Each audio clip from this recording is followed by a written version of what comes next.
ये उस दौर की बात है जब एक नेक बुजुर्ग शहर के बाहर एक वीरान पहाड़ी पर इबादत किया करते थे। उनका नाम जाहिद था।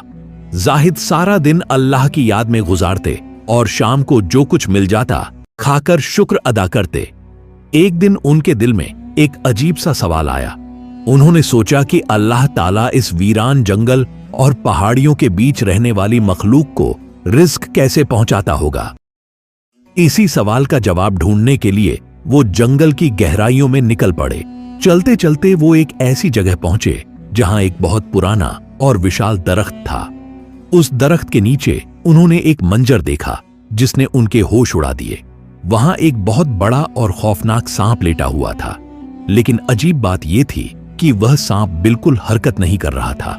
गौर से देखने पर जाहिद को पता चला कि वह सांप अंधा है और शायद भूख की वजह से मर रहा है।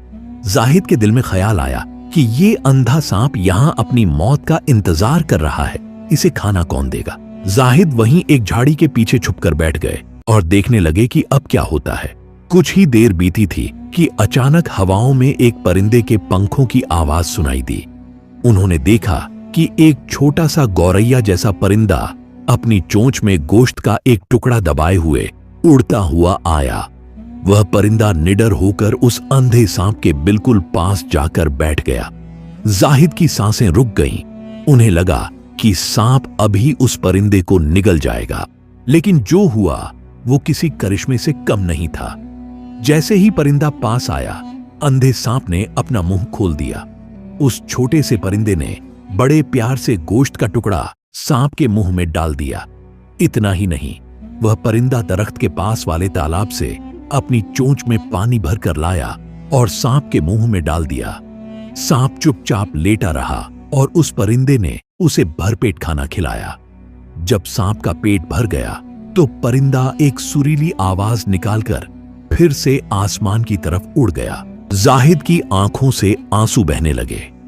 वो सजदे में गिर गए और कहने लगे, या रब, तू कितना महान है। तूने एक अंधे और बेबस सांप के लिए एक छोटे से परिंदे को उसका खादिम बना दिया। मैं इंसान होकर अपनी तंगी और रिस्क की फिक्र में परेशान था, जबकि तू तो पत्थर के सीने में पलने वाले कीड़े को भी भूखा नहीं सुलाता। जाहिद को अपने सवाल का जवाब मिल चुका था। उनका ईमान अब पहले से कहीं ज्यादा मजबूत हो गया था। वो वापस अपने शहर की तरफ लौटे तो रास्ते में उन्हें एक गरीब मजदूर मिला जो बहुत रो रहा था। मजदूर ने कहा, हजरत, मैं कई दिनों से काम ढूंढ रहा हूं। मेरे बच्चे भूख से बिलख रहे हैं। लगता है खुदा मुझे भूल गया है।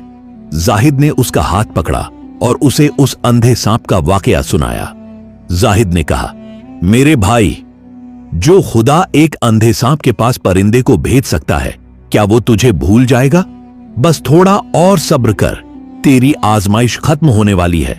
अभी उनकी बात खत्म ही हुई थी कि एक अमीर काफिला वहां से गुजरा। काफिले के सरदार ने रुककर उस मजदूर से पूछा, क्या तुम काम करोगे? मुझे अपने बाग की रखवाली के लिए एक ईमानदार इंसान की जरूरत है और मैं तुझे मुंह मांगा मेहनताना दूंगा। मजदूर की आंखों में खुशी के आंसू आ गए। मेरे अजीज दोस्तों, यह दास्तान हमें सिखाती है कि हम फालतू में कल की फिक्र में घुलते रहते हैं। देने वाला वो रब है जो बिन मांगे भी नवाजता है। बस अपना यकीन पक्का रखिए, क्योंकि जो रास्ता वह बनाता है वह हमारी सोच से भी बेहतर होता है।